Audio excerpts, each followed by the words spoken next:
إن الحمد لله نحمده ونستعينه ونستغفره ونعوذ بالله من شرور أنفسنا ومن سيئات أعمالنا من يهده الله فلا مضل له ومن يضلل فلا هادي له أشهد أن لا إله إلا الله وأشهد أن محمدا عبده ورسوله أما بعد. Əziz və dəyərli müsəlmanlar, hörmətli qardaş və bacılarım, bugünkü mövzumuz Quran-ı Kərimdə şəriətin böyük məqsədləri barəsində olacaq və bu olduqca böyük bir mövzudur. Çünki biz bilirik ki, müsəlman etiqad edir ki, Allah hikmətsiz heç bir şəriət, yəni qayda qanunlarını hikmətsiz olaraq qoymayıb. Nə qoyubsa, hər birinin bir hikməti var. Nəyi əmr edibsə, bir hikmət üçün əmr edib və nəyi qadağan edibsə, yalnız bir hikmətə görə qadağan edib. Və beləcə Quran-ı Kərim əvvəlindən axırına kimi başdan ayağa bütünlüklə hikmətlərdən ibarətdir.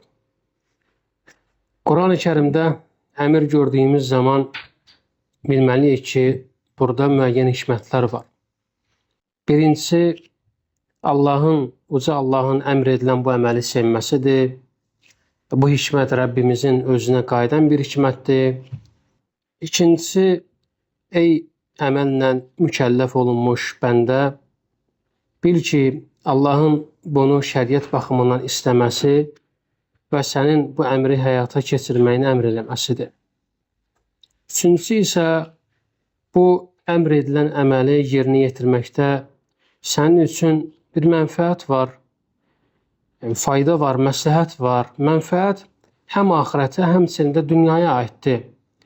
Axirətə aid olan faydalarından əmələ görə veriləcək savabı qazanmaq və ən böyük zəfər olan cənnətə daxil olmaq üçün bir səbəb olmasıdır. Həmçinin də dünyanın mənfəətlərindən odur ki, Uca Allahın səni dünyada qoruması, yardım etməsi və dəstəkləməsidir. Və digər dünyavi faydalar var ki, biz onları bilə də bilərik, bilməyə də bilərik. Ona görə də biz Allahın bir bəndəsi olaraq bilməliyik ki, Quranda bir əmr gördüyümüz zaman bilməliyik ki, yalnız o bir hikmətə görədir.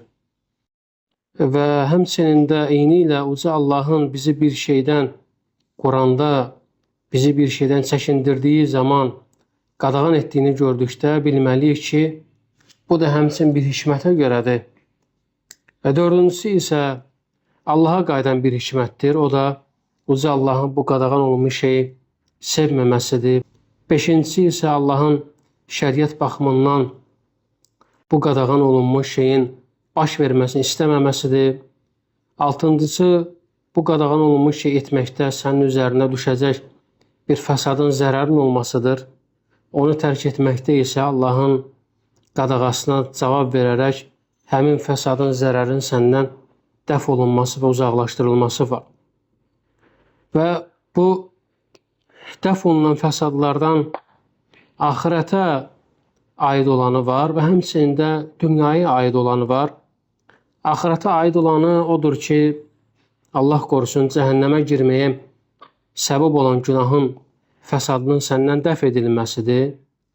Dünyaya aid olanı isə belə ki, insan qadağan olunmuş şeylərdən uzaq durduqda Allah onu sevər, ona yardım eləyər, onu dəstəkləyər və tərk etdiyi şeyin əvəzinə ona tərk etdiyindən daha xeyirlisini verər.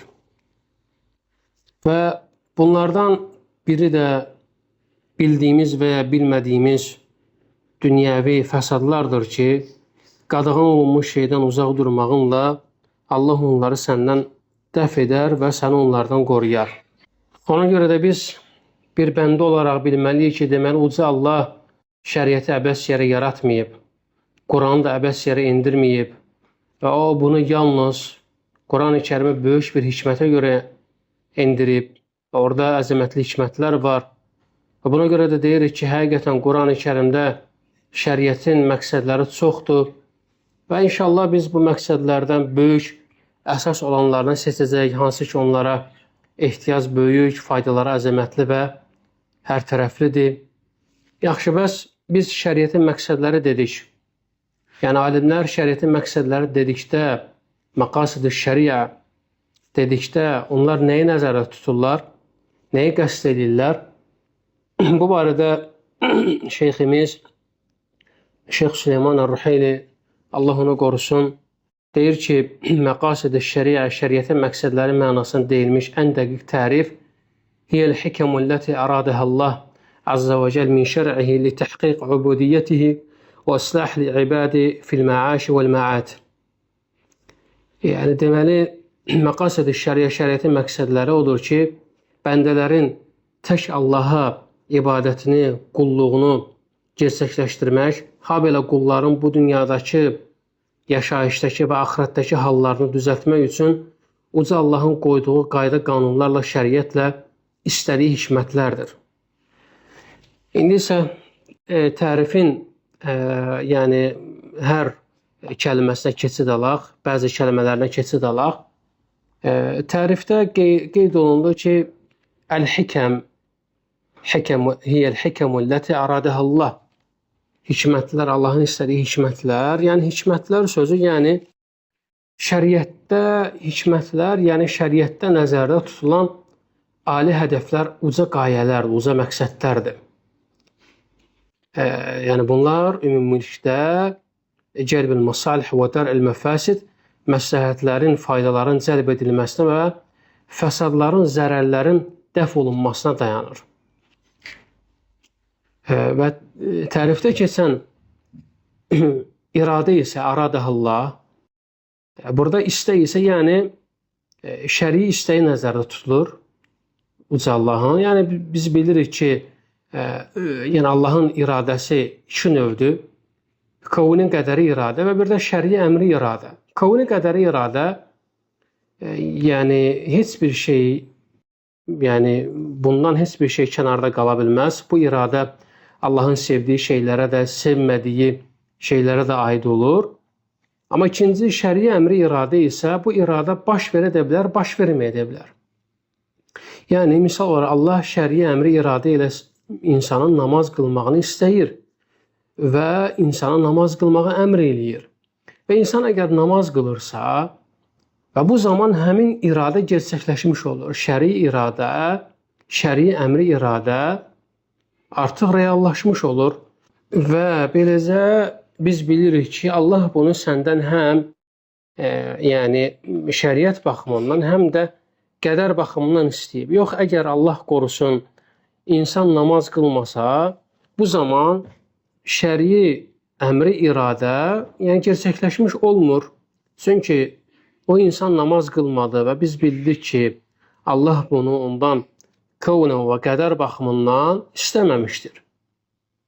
Deməli, alimlər Allahın istədiyi dedikdə, burada deməli, əradəhəllah, burada yəni şəri əmri iradə nəzərdə tutulur. Yəni, Allahın sevdiyi şeylər. Şəri əmri iradə dedik ki, Allahın sevdiyi şeylər, o şeylər baş tuta bilər, baş tutmaya da bilər. Və həmçinin istəsən, alimlər qeyd edir ki, belə də deyə bilərsən, iradə şər'iyyət tələbiyyə, şəri tələbi iradə, həmçinin buna bu cürdə ad vermək olar. Əhl-i-Sünnənin bu məsələdə etiqadı, yəni deməli, hikmətlər məsələsində etiqadı odur ki, uca Allah şəriəti yalnız hikmətlər üçün qoyub, çünki o hikmət sahibidir və biləndir, həmçinin şəfqətlidir. Deməli, şəriətin tamamı hikmətlərdən ibarətdir. Lakin bu məsələdə əhl-i-sünnəyə müxalif olan bəzi kəslərin söylədikləri isə bundan ibarətdir ki, onlar deyirlər ki, şəriət qoyulduğu anda, təşri anında ortaya çıxan hikmətləri Allah şəriətlə istəməmişdir. O, şəriəti yalnız sırf iradəsi, məşiyyəsi ilə, istəyi ilə qoymuşdur. Şəriətin tətbiqi zamanı ortaya çıxan bu hikmətlərə gəldikdə isə onlar şəriət verilərkən ortaya çıxıb. Amma şəriətin özü tərəfindən qəsd edilməmişdir. Yəni Allah, deyirlər ki onlar, yəni Allah şəriəti qoyarkən hikmətə qəsd etməyib. Hikmət sadəcə təşri zamanı özü-özünü ortaya çıxıb. Yəni məsələni daha da yaxınlaşdırmaq üçün bir misal çəkək. Əgər bir şəxs zərərli bir ilanın süründüyünü görsə, zəhərli ilanın süründüyünü görsə və onun ilan olduğunu, həm də zərərli olduğunu bilsə, sonra ağacı götürüb gedin onun başına vurub onu öldürsə, bu şəxs ilanın zərərini uzaqlaşdırdı, yoxsa uzaqlaşdırmadı? Həmçinin bu şəxs zərəri qəsdən və iradə ilə uzaqlaşdırdı, yoxsa ki, qəstsiz, iradəsiz? Təbii ki, bu şəxs, həmin bu şəxs deməli, bu ilanı öldürdü, zəhərinə görə zərəri uzaqlaşdırdı və həmçinin onu qəsdli şəkildə öldürdü. Yəni, bu insan ilanı qəsdlə, iradə ilə, elmlə, qüdrətlə və əməllə uzaqlaşdırdı. Amma digər bir misal, eyni ilə bu misala yaxın birisi, başqa bir insan evin damında əyləşsə, orada xırda daşlar tapıb onları damdan aşağı tullasa və daş anidən bir ilanın başına düşüb onu öldürsə, o ilanın zərərini uzaqlaşdırdı, yoxsa yox?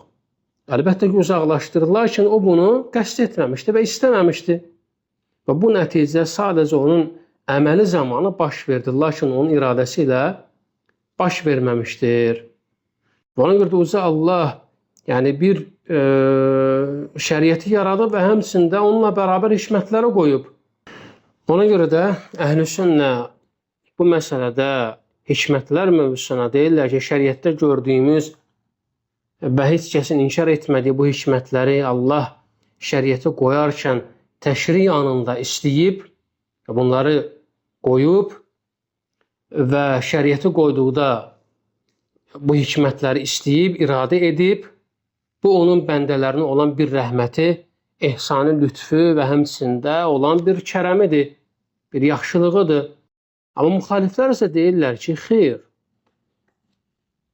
əmr və qadağalar bir hikmətə görə deyil, sadəcə əmr etmək istədiyi üçün əmr edib, qadağan etmək istədiyi üçün isə qadağan edib. O zaman onlardan soruşulur, yaxşı, bəs gördüyümüz bu hikmətlərə nə deyirsiniz? Deyirlər ki, bu əmr şəriətə daxil edildikdə bu hikmət ortaya çıxıb.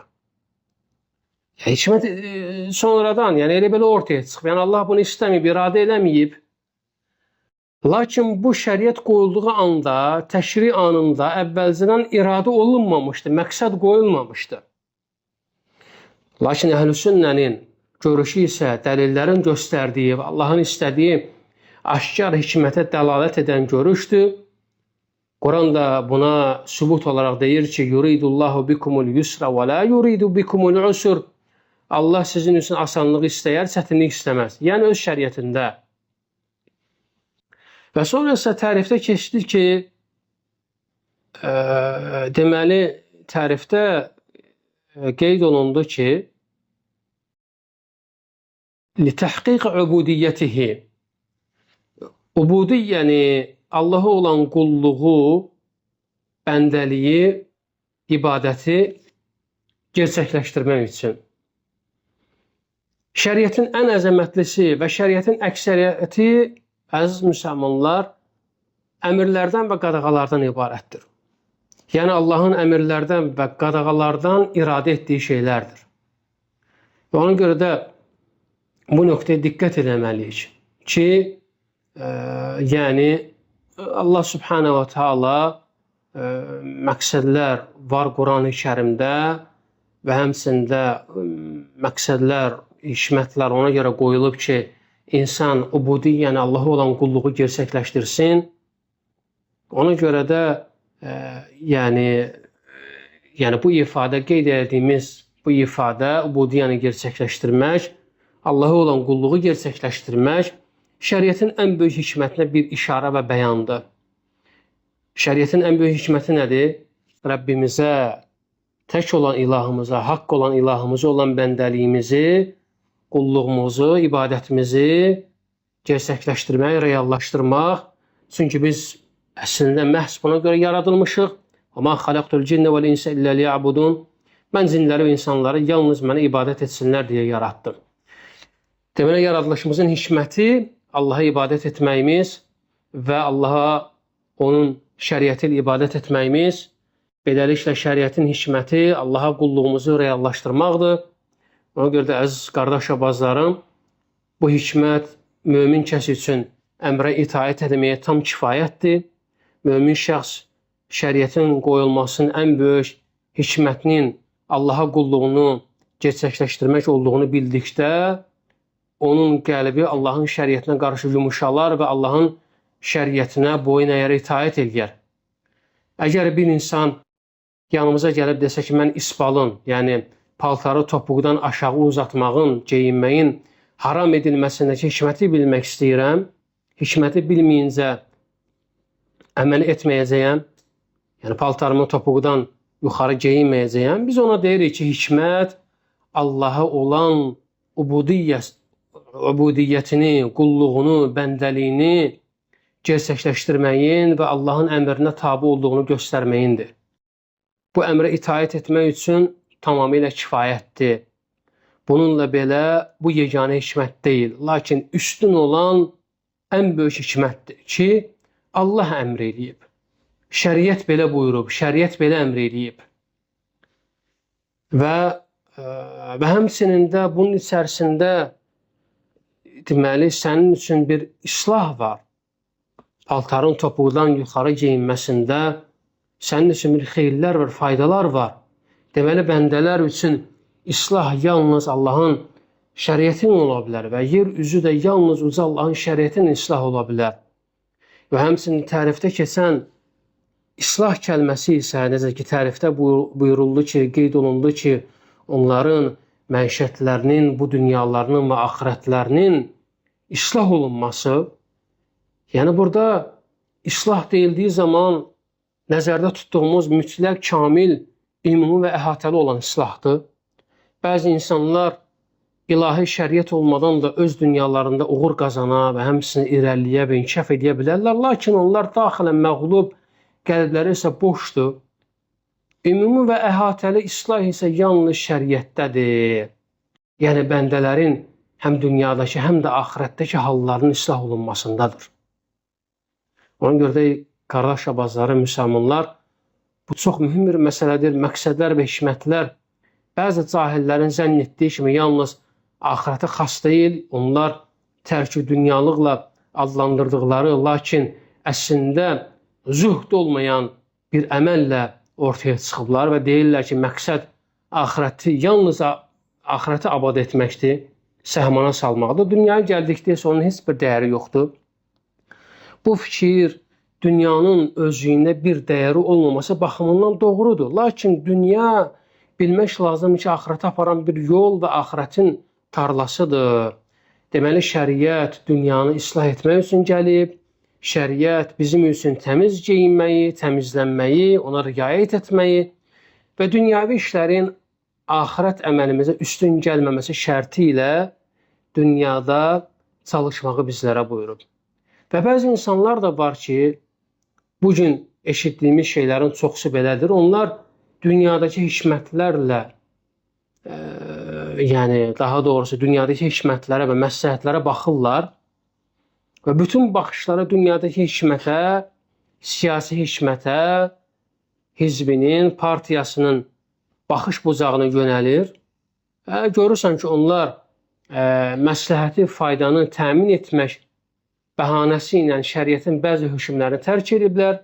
Misal olaraq, özlərini İslami qruplara aid edən bəzi siyasətçilərin naməhrəm qadınla əl tutub görüşməyi, əl-ələ görüşməyi, görürsən ki, onlar bunu icazəli görürlər və deyirlər ki, məsləhət, fayda bunu tələb edir, hikmət bundadır.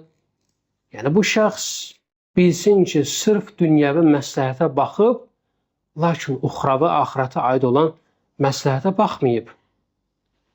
Və dəlillərin göstərdiyi sağlam balans bundan ibarətdir ki, hikmətlər həm dünyada, həm də axirətdə mövcuddur. Necə ki, Uca Allah buyurur, وَالْآخِرَةُ خَيْرٌ وَأَبْقَى Axirət isə daha xeyirli və daha qalıcıdır. Əla surəsi 17-ci ayə. Və şəriətin məqsədlərinin mənası da məhz budur. Şəriətin məqsədlərinin, yaxşı, biz qeyd elədik ki, əvvəldən biz Qurani-Kərimdə olan yəni böyük şəri məqsədlərdən danışacaq. Yaxşı şəri məqsədlərin, şəriətin məqsədlərinin Qurani-Kərimlə əlaqəsi nədir? Alimlər deyirlər ki, məqasid-i şəriənin Qurani-Kərimlə olan əlaqəsi iki baxımındandır.